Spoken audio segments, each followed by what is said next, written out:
아멘. 하나님의 말씀 로마서 2장 1절로 29절입니다. 하나님의 말씀 로마서 2장 1절로 29절입니다. 오늘은 이 하나님의 심판에 대한 부분이고 또 유대인과 율법에 대한 부분이기 때문에 별로 그렇게 설명할 게 없어요. 그래서 그냥 1절부터 29절까지 한번 쭉 우리가 읽어보겠습니다. 자, 같이 합동하시겠습니다.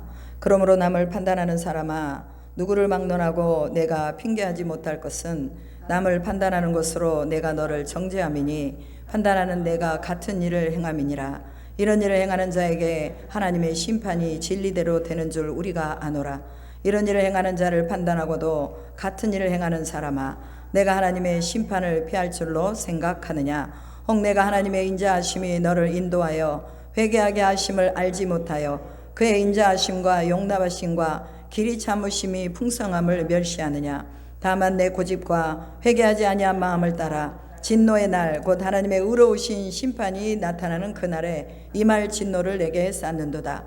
하나님께서 각 사람에게 그 행한 대로 보응하시되 참고 선을 행하여 영광과 존귀와 썩지 아니함을 구하는 자에게는 영생으로 하시고 오직 당을 지어 진리를 따르지 아니하고 불의를 따르는 자에게는 진노와 분노로 하시리라. 악을 행하는 각 사람의 영에는 환난과 공고가 있으리니 먼저는 유대인에게요 그리고 헬라인에게며 선을 행하는 각 사람에게는 영광과 존귀와 평강이 있으리니 먼저는 유대인에게요 그리고 헬라인에게라. 이는 하나님께서 외모로 사람을 취하지 아니하심이라. 무릇 율법 없이 범죄한 자는 또한 율법 없이 망하고 무릇 율법이 있고 범죄한 자는 율법으로 말미암아 심판을 받으리라. 하나님 앞에서는 율법을 듣는 자가 의인이 아니요 오직 율법을 행하는 자라야 의롭다 하심을 얻으리니 율법 없는 이방인이 본성으로 율법의 일을 행할 때에는 이 사람은 율법이 없어도 자기가 자기에게 율법이 되나니 이런 이들은 그 양심이 증거가 되어 그 생각들이 서로 혹은 고발하며 혹은 변명하며 그 마음에 새긴 율법의 행위를 나타내느니라. 곧 나의 복음에 이른 바와 같이 하나님이 예수 그리스도로 말미암아 사람들의 은밀한 것을 심판하시는 그날이라. 유대인이라 불리는 내가 율법을 의지하며 하나님을 자랑하며 율법의 교훈을 받아 하나님의 뜻을 알고 지극히 선한 것을 분간하며 맹인의 길을 인도하는 자여 어둠에 있는 자의 빛이요 율법에 있는 지식과 진리의 모본을 가진 자로서 어리석은 자의 교사여 어린아이의 선생이라고 스스로 믿으니 그러면 다른 사람을 가르치는 내가 내 자신은 가르치지 아니하느냐? 도둑질하지 말라 선포하며 하는 내가 도둑질하느냐? 간음하지 말라 말하는 내가 간음하느냐? 우상을 가증히 여기는 내가 신전 물건을 도둑질하느냐?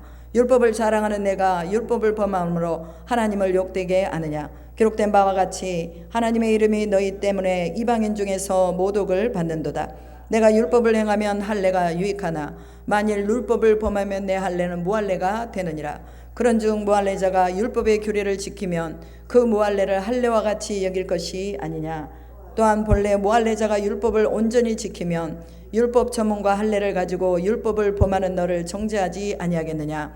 무릇 표면적 유대인이 유대인이 아니요 표면적 육신의 할례가 아니니라. 오직 이면적 유대인이 유대인이며 할례는 마음에 알지니 영에 있고 율법 전문에 있지 아니하니라. 그 칭찬이 사람에게서가 아니라 다만 하나님에게서니라. 아멘. 오늘 로마서 2장 1절부터 29절의 말씀을 읽었습니다. 말씀의 제목은 영광과 존귀와 평강이 있으리라. 그러면 이 영광과 존귀와 평강이 있으리라고 말한 그 앞소절에 어떤 말씀이 있느냐? 선을 행하는 각 사람에게 라는 말씀이 있습니다. 그러니까 이 영광과 존귀와 평강이 있으리라는 이것을 누릴 수 있는 사람이 어떤 사람이냐? 선을 행하는 사람이 영광과 존귀와 평강을 누릴 수 있다는 거예요. 그럼 영광은 뭐예요? 글로리죠.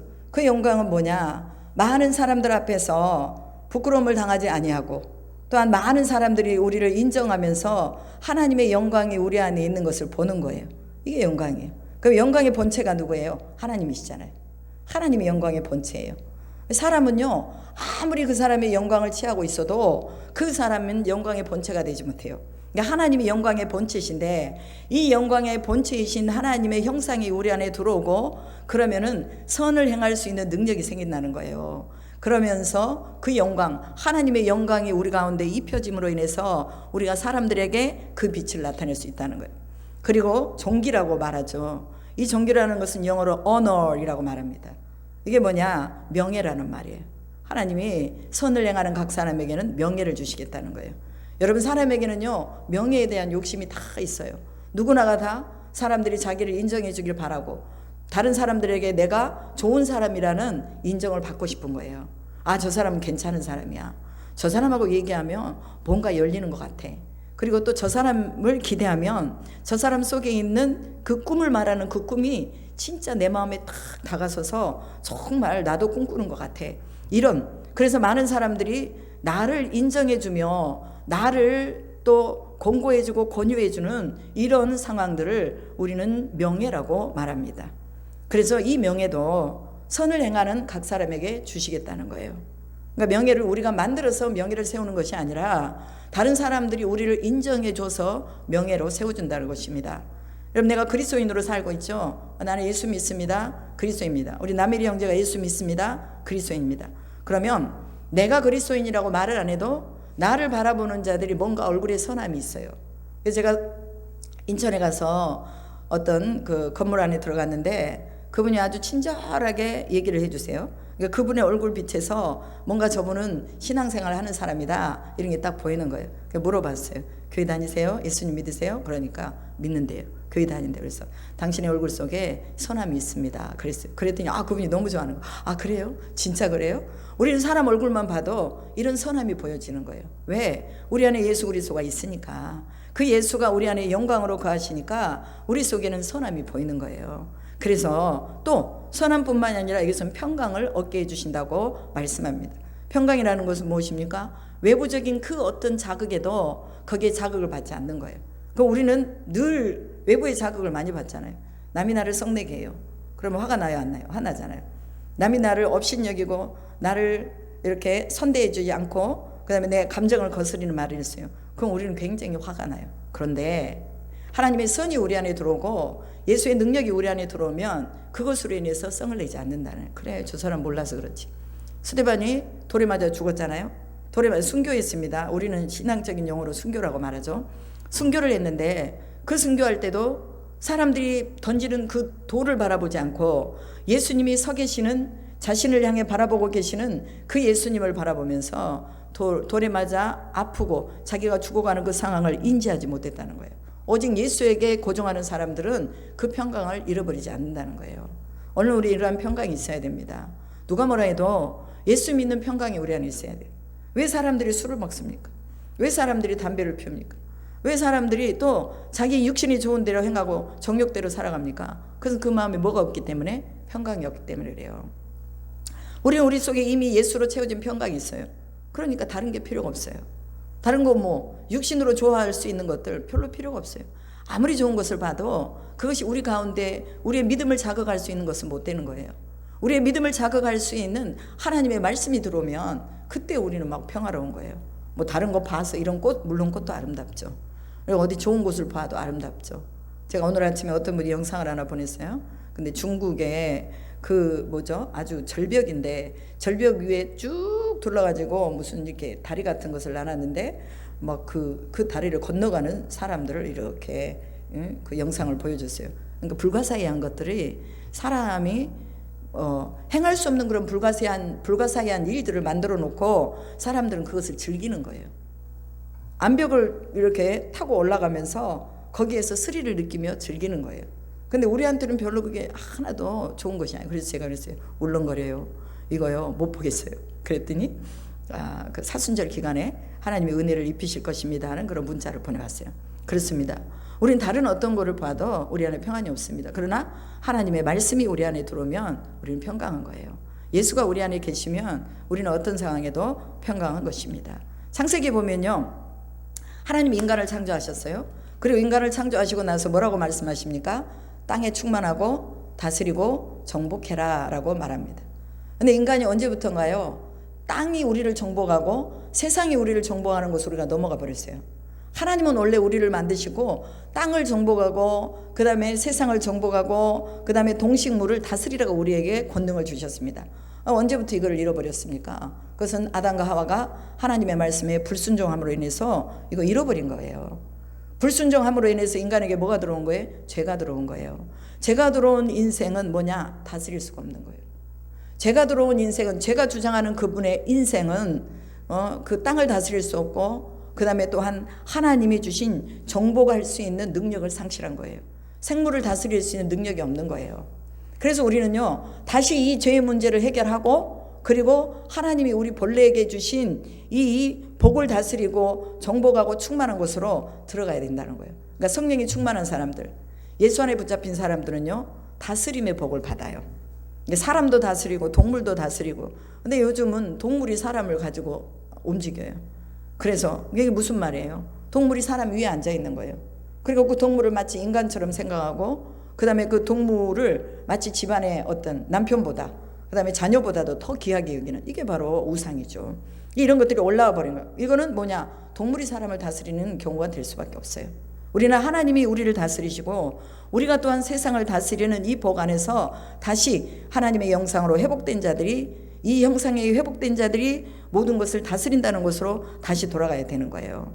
여러분, 세상이요, 자기 철학, 그 다음에 자기 사상, 이런 것으로 세상이 지배되는 것 같아도 알고 보면 영적인 지배로 이 세상이 움직여 간다는 거 우리는 알아야 돼요.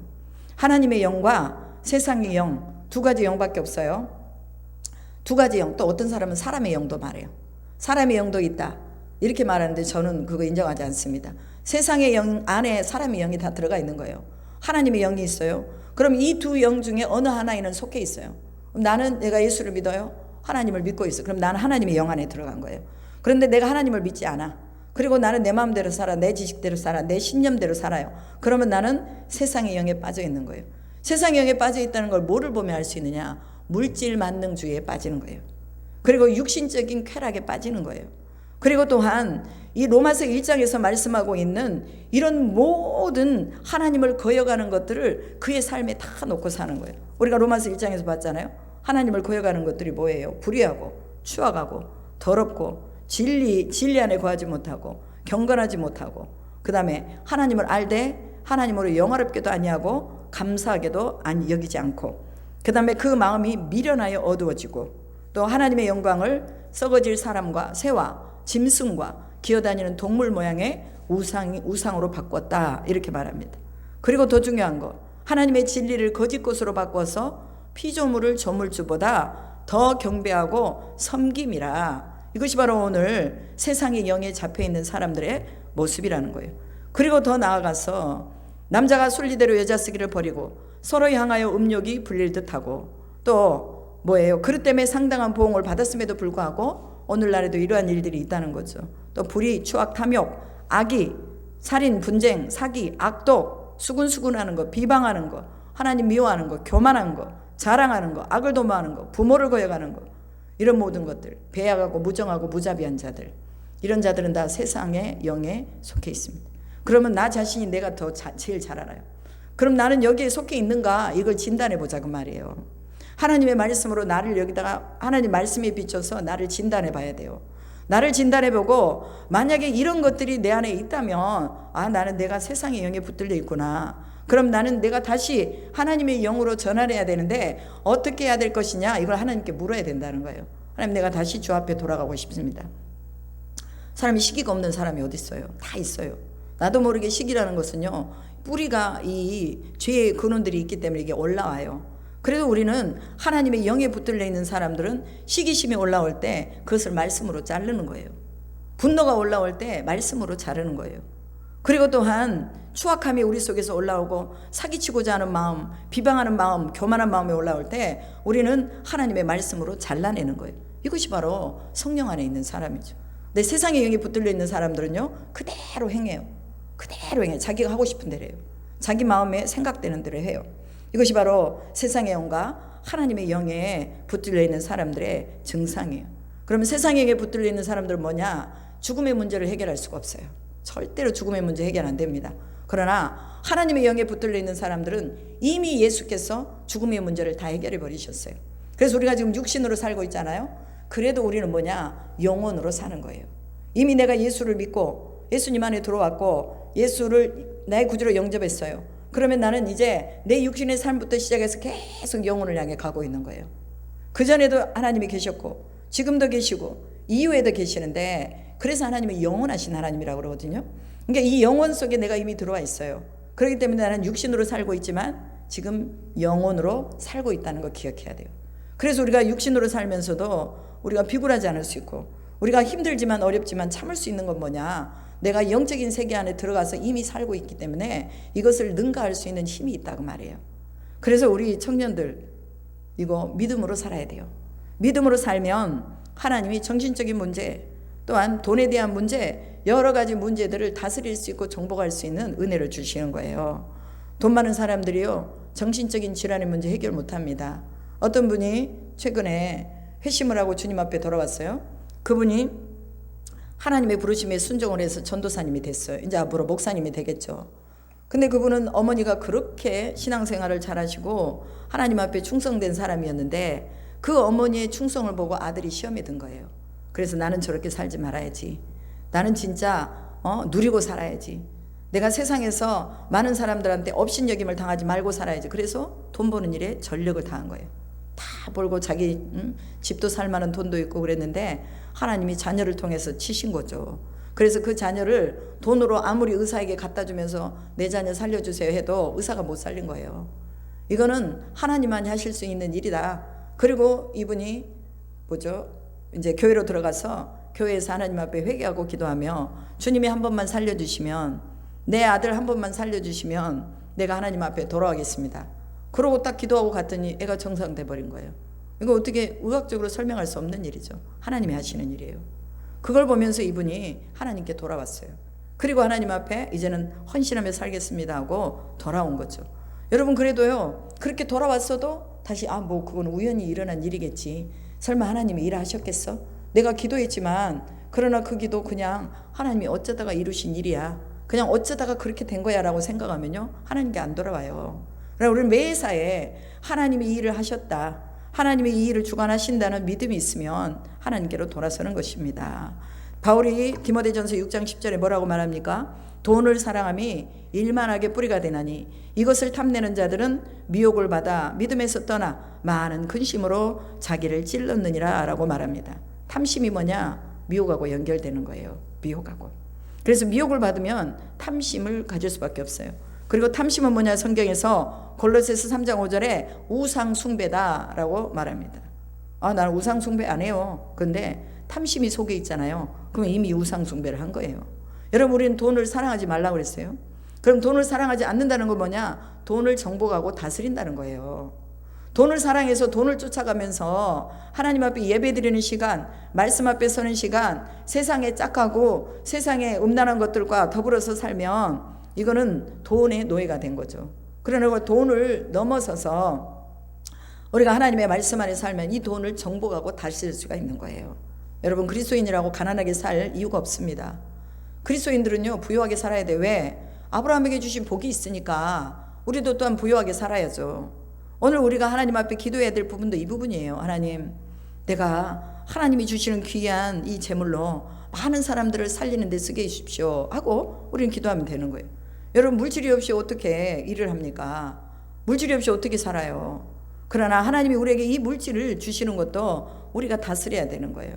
오히려 이 돈을 쫓아가고 돈을 사랑하다 보면 그 돈이 많은 근심이 되고 스스로를 찌르는 삶을 살게 된다, 이렇게 말씀하고 있어요. 그러니까 돈 때문에 살인이 일어나고 돈 때문에 여러 가지 많은 일이 일어나는 거죠. 요즘 이슈가 되고 있는 유아인이라는 탤런트가 있어요. 배우가 있죠. 들어봤죠? 요즘 이슈가 되고 있어요. 그 친구는 마약을 했어요.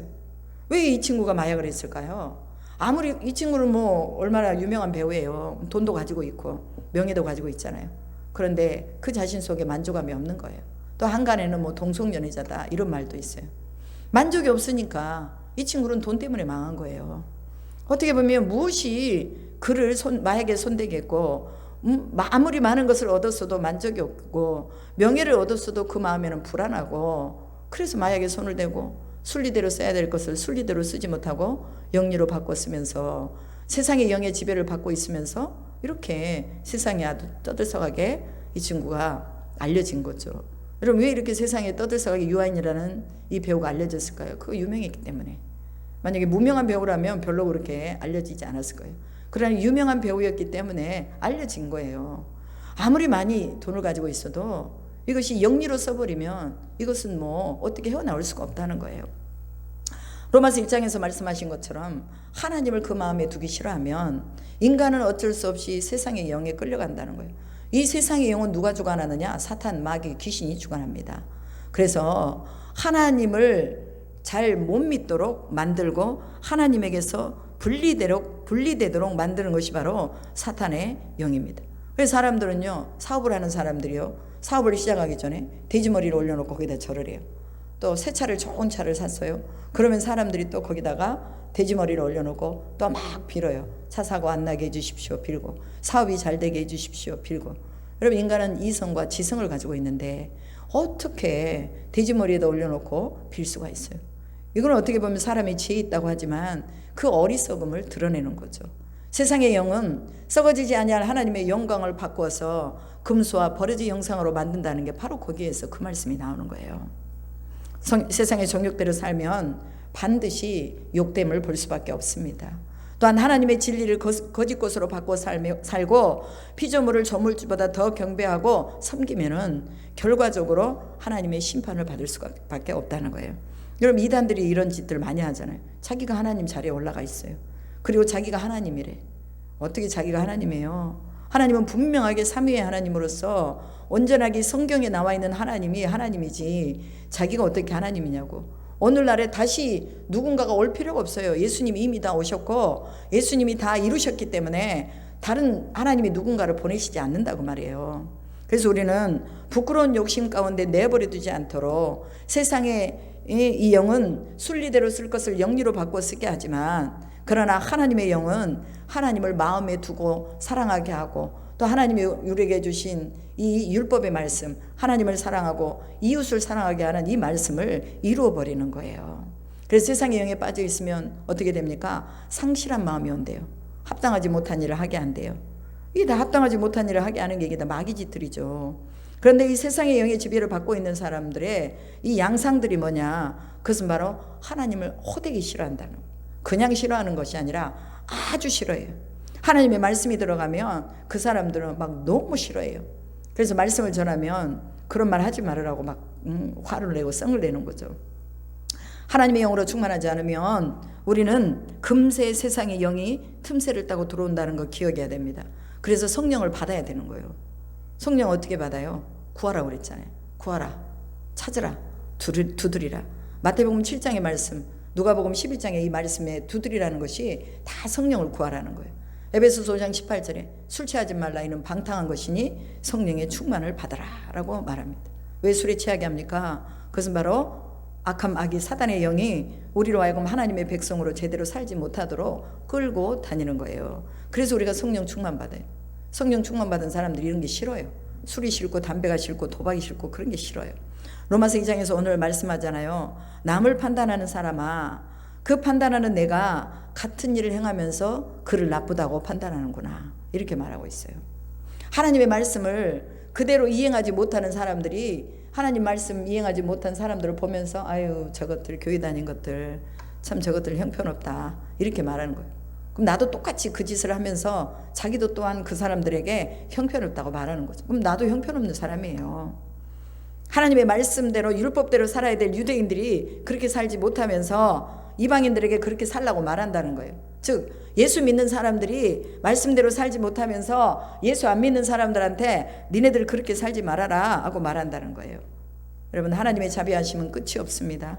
하나님의 인자하심과 용납하심은 지금까지도 끝이 없이 행해지고 있습니다. 왜? 회개하기를 기다리니까. 그러나 회개하면 반드시 그 회개에 대한 열매를 맺어야 됩니다. 하나님이 지금도 우리를 향해 부르십니다. 회개해라, 돌아서라. 수치스러움에서 돌아서고 하나님을 두기 싫어하면서 돌아서고 합당하지 못한 일을 하는 것에서 지금 네가 돌아서야 되지 않겠느냐. 이게 바로 오늘 네가 해야 될 일이 아니냐라고 말씀하신다는 거예요. 그런데 왜 회개하지 못하느냐? 고집스러운 마음이 있다는 거예요. 오늘 본문에 이 말씀이잖아요. 고집스러운 마음이 있어서 하나님의 진노의 날, 하나님의 의로우신 심판을 행하는 날, 그날에 네가 진노를 받게 될 것이라고 말합니다. 여러분, 우리는 우리 고집 내려놔야 돼요. 내가 내려놓고 하나님 알았습니다, 말씀대로 서겠습니다 하는 이런 마음이 있어야죠. 하나님은 분명하게 각 사람에게 행한 대로 갚아주리라 라고 말합니다. 행한 대로 보응하시겠대요. 보응이라는 뭐예요? 그대로 행해주겠다 그 말이에요. 민수기 14장에 보면 너희 말이 내 귀에 들린 대로 내가 너희에게 시행하겠다라고 말씀합니다. 이 민수기 14장은 어떤 때 하신 말씀이에요? 이스라엘 백성들이 가나안에 정탐꾼을 보냈어요. 12명을 보냈잖아요. 근데 10명은 돌아와서 우리 그 땅 못 들어간다. 저들은 아주 거인들이다. 그래서 우리는 그 땅을 취할 수 없다 그랬어요. 왜? 가서 보니까 자기들은 메뚜기 같고 그 사람들은 완전히 거대한 민족들이거든요. 그리고 뭐 이스라엘이 싸울 만한 어떤 병기들이 없는 거예요. 그런데 가나안은 이미 전쟁을 할 수 있는 병기들이 다 가지고 있는 거죠. 그러니 10사람이 가서 딱 보니까 이거는 게임이 안 되는 거죠. 그런데 두 사람 여호수아와 갈렙은 뭐라고 말했어요?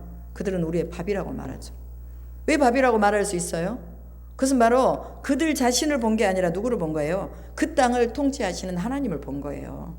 그 땅을 통치하시는 하나님을 보고 그들은 우리 밥이다. 하나님이 우리에게 저들을 취하게 하시면 우리는 분명하게 그 땅을 취할 수 있다라고 말합니다. 그래서 여호수아 갈렙만 그 땅에 들어가고 나머지 사람들은 다 광야에서 죽었다고 성경은 기록합니다. 오늘 우리가 가져야 되는 영성이 바로 여호수아와 갈렙이 가지고 있는 영성을 우리가 가져야 된다는 거예요. 우리 눈에 뭐만 보여야 돼요? 하나님만 보여야 돼요. 왜? 우리 하나님 믿잖아요.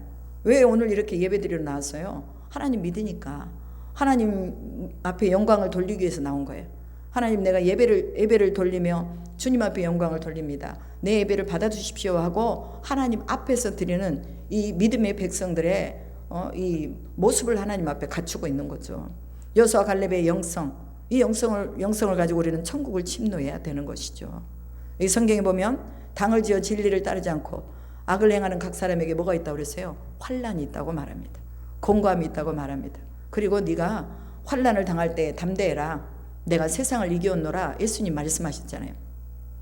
그런데 당을 짓고 진리를 따르지 않는 사람들은 환난이 오면 넘어진다는 거예요. 공고함 가운데 들어간다는 거예요. 공고하니까 자꾸 다른 것을 찾는 거예요. 자꾸 뭔가 육신으로 내가 위로받을 것을 찾는 거죠.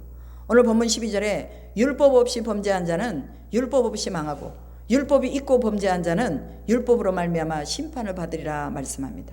하나님 앞에서는 율법을 듣는 자가 의인이 아니요 율법을 행하는 자가 의롭다 했어요. 분명히 오늘 에베소서 5장 18절에 내가 말씀했잖아요. 술 취하지 말라 이는 방탕한 것이니 성령의 충만을 받으라 그랬어요. 그러면 이게 하나님 말씀이잖아요. 그 말씀 안에서 우리가 술을 취하면 안 된다는 거예요. 성령으로 충만하게 거해야 된다는 거예요. 이게 하나님의 말씀입니다. 14절 율법이 없는 이방인이 본성으로 율법의 일을 행할 때는 율법이 없어도 자기가 자기에게 율법이 되나니 이런 이들은 그 양심이 증거가 되어 그 생각들이 혹은 고발하며 변명하며 율법의 행위를 나타내느니라. 하나님이 예수 그리스도로 말미암아 사람들의 은밀한 것을 심판하시는 그날에 드러날 것이니라 라고 말합니다. 이방인들이 그들의 본성으로 이건 옳은 거야, 이건 옳지 않는 거야, 이것으로 인해서 그 양심의 증거가 돼서 서로 혹은 고발하며 서로 혹은 그 율법의 행위를 나타낸다고 말합니다. 하나님이 안 믿는 믿음의 백성들, 하나님을 안 믿는 백성들은요 그냥 자기들 나름대로 도덕적인 수준을 가지고 사는 거예요. 하나님을 믿는 믿음의 백성들은 이 하나님의 말씀을 율법의 근거로 해서 한다고 말이에요. 하나님을 안 믿는 사람들은 그냥 자기들이 조금 생각했을 때 나는 이 정도 도덕만 지키면 돼 하고 그냥 사는 거죠. 그러나 하나님의 백성들은 하나님의 말씀 그대로 이 말씀을 지키면서 사는 것이 하나님의 백성들이다. 즉 율법을 받은 이 백성들이 바로 하나님의 말씀을 지킨다라고 말합니다. 여러분, 예수가 오신 이후에는요 예수를 믿어야 구원받습니다. 예수가 오시기 이전에는 자기들의 선함으로 구원을 받았어요. 예수가 오신 이후에는 예수를 믿어야 구원받습니다. 그렇기 때문에 우리가 복음을 전하러 선교지로 떠나고 아프리카로 떠나고 저쪽에 멕시코로 떠나고 다 떠나는 거예요. 왜? 예수를 믿어야 되니까. 그래서 마태복음 28장의 말씀, 너희는 모든 족속으로 제자를 삼아 아버지와 아들과 성령의 이름으로 세례를 주어라. 그리고 내가 너희에게 가르쳐 지키게 한 모든 것을 가르쳐 지키게 하라. 볼지어다 세상 끝날까지 내가 너희와 함께 있으리라. 이렇게 말합니다. 전하기 위해서 가는 거예요. 왜? 예수를 믿어야 구원을 받으니까. 모든 민족이 다 예수를 믿을 수 있도록 전하러 가는 거예요. 예수님 오시기 이전에는 5대 제사를 드렸습니다. 번제, 소제, 화목제, 속죄제, 속건제를 드리면서 죄를 속했어요. 그러나 예수님이 오신 이후에는 예수를 믿어야 죄가 속해지는 거예요. 그러니까 오늘 우리는 은혜 시대에 살고 있다는 거죠. 은혜 시대에 살고 있는 사람들은 이제 예수를 믿으면 구원받는다는 확신이 있는 거예요.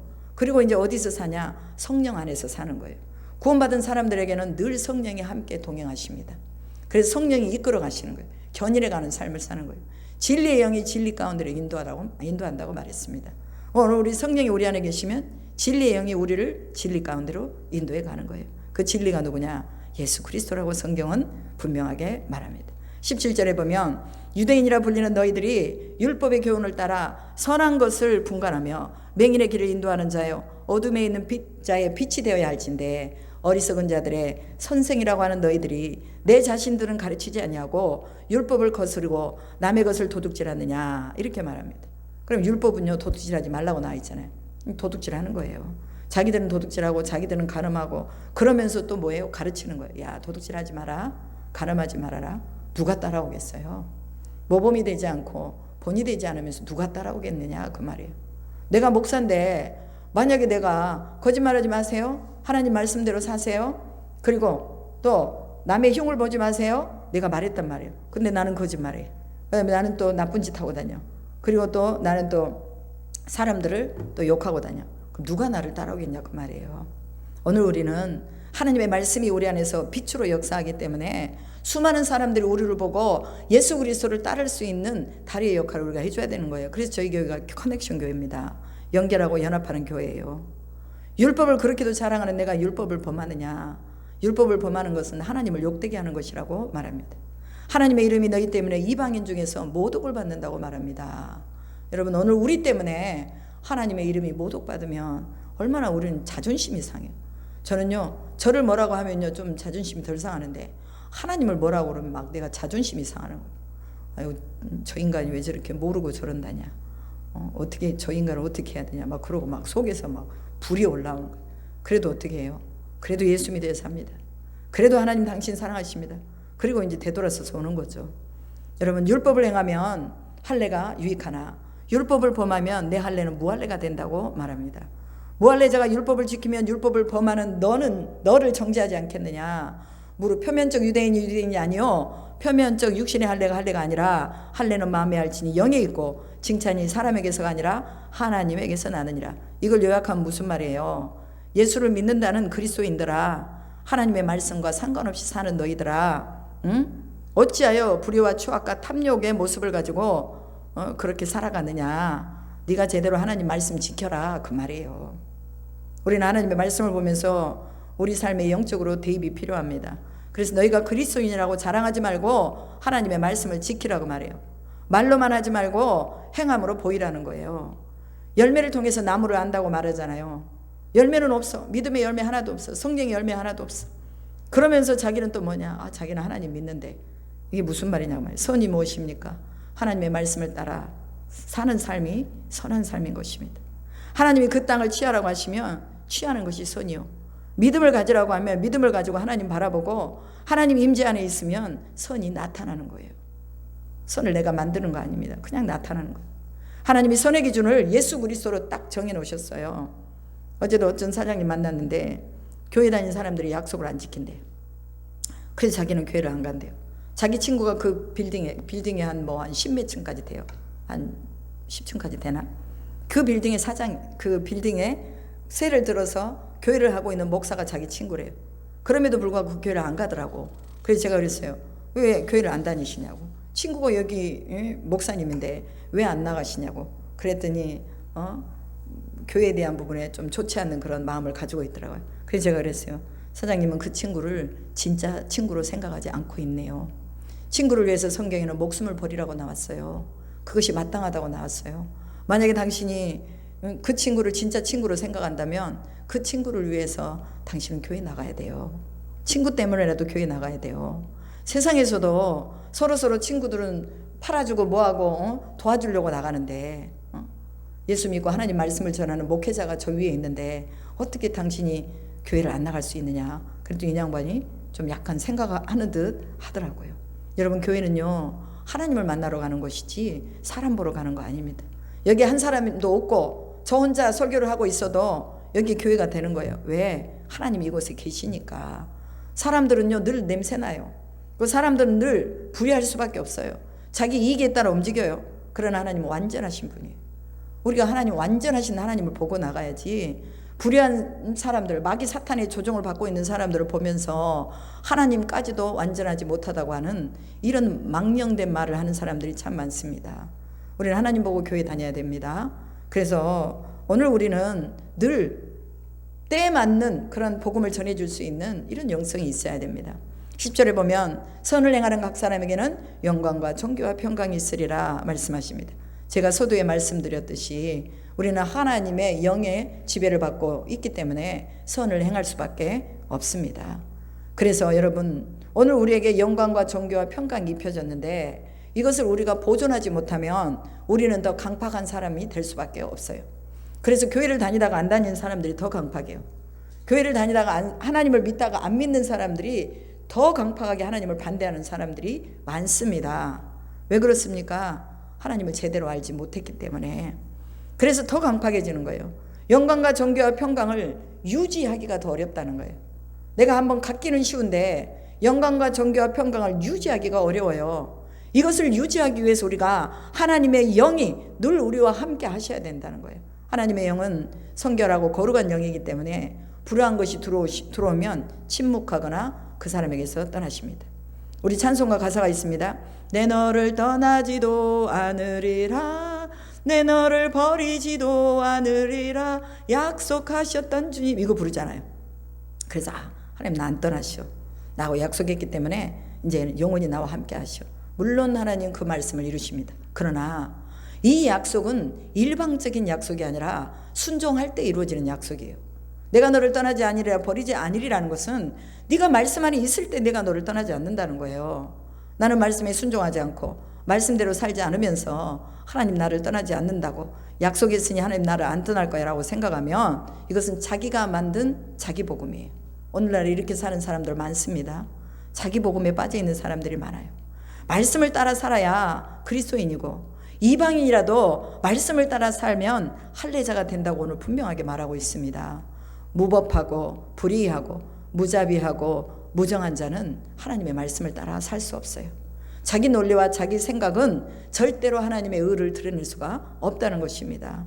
우리는 그리스도의 것으로 부르심을 입은 자들입니다. 바울은 부르심 안에서 살기 위해서 스스로 쇠사슬에 매였다고 말하고 있습니다. 부르심 안에 있는 사람들은요, 스스로 절제하는 삶을 삽니다. 내가 육신적으로 하고 싶어도, 내가 육신적으로 취하고 싶어도, 이거 부르심 안에 있는 사람들은 육신의 일을 버리는 거야. 세상의 재미를 버리는 거야. 이러면서 우리가 하나님의 말씀을 선택하면서 나가는 것입니다. 하나님의 복음을 위하여 택함을 받아서 복음을 부끄러워하지 않고 전한다고 사도 바울이 말하고 있습니다. 복음에는 뭐가 나타나냐? 하나님의 의가 나타난대요. 하나님의 의는 예수 그리스도라고 분명하게 성경이 말하고 있습니다. 그래서 이것이 뭐냐? 믿음에서 믿음에 이르게 한다. 그럼 영광과 존귀와 평강이 우리 안에 왔으면 이것을 지속적으로 유지하면서 조금 더 단단하게 이 영광과 존귀와 평강을 업그레이드 시킨다고 말이에요. 우리 평생을 통해서. 제가 20대 때 예수님을 믿었습니다. 이제 진짜 예수님이 살아계신 걸 그때 알았어요. 그전에도 교회는 다녔지만 몰랐어요. 20대 때 예수님이 살아계신 것을 알았어요. 그러면 그때 하나님의 영광과 존귀와 평안이 내게 왔어요. 그런데 지금 내가 60을 향해 달려가고 있어요. 그러면 20대 때 내가 가졌던 영광과 존귀와 평강하고 지금 내가 가지고 있는 하나님의 영광과 존귀와 평강은 월등하게 차이가 있다는 거예요. 왜? 내 믿음이 성장했으니까. 그리고 이제까지 하나님이 그 영광 가운데 나를 인도하시고 지도하셨기 때문에 이제는 수많은 일들을 겪어오면서 하나님과 나와 관계가 더 단단해졌다고 말해요. 그래서 누구든지 내게 와서 하나님을 떠나라고 말해도 떠나지 않는다는 거예요. 왜? 내가 진리를 아니까. 이게 바로 영광과 존귀와 평강을 유지하는 게 더 힘드는데 그 유지하는 그 중간의 매체가 뭐냐? 기도와 말씀과 성령의 충만이라고 소리예요. 그래서 많은 사람들이 하나님의 신성이 만물 안에 있는 것을 다 알아요. 여러분, 광물이나 이런 자원들, 생물들요, 이거 하나님이 주셨기 때문에 있는 거예요. 하나님이 주셨기 때문에 파면 있는 거죠. 석탄을 파면은 거기에서 광물이 나오고, 또 땅을 파고 돌을 이렇게 분리시키면 거기서 금이 나오고, 다 하나님이요, 만물 안에 하나님의 영광스러운 것을 다 감춰 놓으셨어요. 그러면 그걸 보면서 그 자원을 발견하면서, 야, 하나님이 여기도 놔뒀네, 여기도 놔뒀네. 인간이 어떻게 그렇게 놀 수 있어요? 하나님이 창조하시면서 다 만물 안에 감춰놨단 말이에요. 그럼 그걸 발견하는 사람들이 하나님 앞에 영광을 돌려야 되는데 오히려 우상 앞에 막 영광을 돌려요. 그 진짜 하나님이 주인인데 그 주인이신 하나님을 찬양하지 않고 다른 어떤 것을 섬기면서 그렇게 또 하나님의 영광을 동물의 형상으로 바꾼다고 소리예요. 그래서 우리는 우리에게 주신 이 많은 것을 누리고 산다는 게 하나님이 우리에게 주신 이 영광의 일들이라는 것을 분명하게 알고 이 영광을 하나님께 돌려야 된다는, 그리고 감사를 하나님께 돌려야 돼요. 제가 항상 얘기합니다. 아침에 눈을 뜨면 주님 감사합니다. 저녁에 눈 감으면 하나님 감사합니다. 내 생을 하나님이 또 다시 하루를 주셔서 내가 이렇게 또 하나님 안에서 살았습니다. 너무 감사합니다. 여러분, 자기 노력으로 사는 것은요, 교만입니다. 내 노력으로 내가 할 수 있어, 뭔가 하고자 할 거야, 신념입니다. 그러나 믿음이라는 것은 내 노력으로 사는 거 아니에요. 하나님 앞에 내 믿음을 두고 하나님, 내가 하나님 안에 살겠습니다. 이게 믿음입니다. 여러분, 하나님을 알면서도 하나님을 영화롭게 아니하면 허망한 마음으로 어두워진대요. 어두운 마음으로 산대요. 예수 믿으면서도 이런 어두운 마음으로 살고 있는 사람이 너무 많아요. 어두워진 마음은 하나님의 말씀을 따라서 살지 못합니다. 그래서 우리가 이 어둠을 제거해야 돼요. 무엇으로 제거해요? 하나님의 말씀으로 씻는 거예요. 물과 성령으로 거듭나러 가잖아요. 성령은 성령이에요. 하나님의 영. 물은 뭐예요? 하나님의 말씀이에요. 하나님의 말씀과 성령으로 거듭나야 하나님의 나라를 볼 수 있다고 말합니다. 그래서 선을 행하는 각 사람에게 영광과 존귀와 평강이 있으리라, 이 말씀을 기억하면서 오늘 우리가 하나님의 영광과 존귀와 평강이 우리의 일생을 통해서 이것이 이어질 수 있도록 내가 하나님 앞에 온전한 믿음을 가지고 살아가도록 주님 나를 붙잡아 주세요. 또 내가 잘못한 거 있으면 용서해 주세요. 내가 믿음으로 살게 해주세요 하고 기도하면 하나님은 그 기도를 들어주신다는 거예요. 그래서 저도 지금도요, 하나님 내게 믿음 주세요 기도해요. 왜? 내가 믿음이 없으면 나도 모르게 세상 가운데 자빠지니까. 나도 모르게 내 안에 불신앙이 들어와요. 나도 모르게 이거 할 수 있어, 어떻게 해? 못하지. 못하는 게 너무 많아. 그런데 믿음이 딱 들어오면요, 할 수 있는 게 많아져요. 왜? 내 힘으로가 아니라 하나님 힘으로 하기 때문에. 그래서 여러분의 일생을 통해서 영광과 존귀와 평강이 계속적으로 흐를 수 있기를 주님의 이름으로 축복합니다. 기도하겠습니다. 전능하신 아버지 하나님, 감사합니다. 오늘도 하나님께서 우리에게 주시는 선을 행하는 각 사람에게 존귀와 영광과 평강이 있으리라고 말씀하셨습니다. 아버지요, 우리 속에 하나님의 형상이 회복되고 우리 안에 하나님의, 우리 이 세상의 영이 아닌 하나님의 영으로 충만해져서 주의 말씀을 이루고 우리 인생에서 가장 값지고 귀한 것들을 또한 우리가 누리며 살아갈 수 있도록 인도해 주시기를 원합니다. 합당한 일을 하지 못하게 하는 이 모든 어둠의 영들, 그리고 또한 세상의 영에 붙들려 살게 하는 이 모든 어지러운 영들, 나사렛 예수 그리스도의 이름으로 다 제하여 주시고 이제 우리는 온전히 믿음으로만 살겠다고 고백하는 우리 모두가 되게 하시기를 원합니다. 아버지 하나님의 말씀이 우리 가운데서 이루어지고 또한 우리가 하나님의 말씀대로 살아갈 수 있도록 늘 우리로 깨끗하고 정결한 양심 가운데, 믿음 가운데 세워질 수 있도록 도와 주시옵소서. 그렇게 하실 줄 믿고 감사드리며 우리 주 예수 그리스도의 이름으로 기도드립니다. 아멘.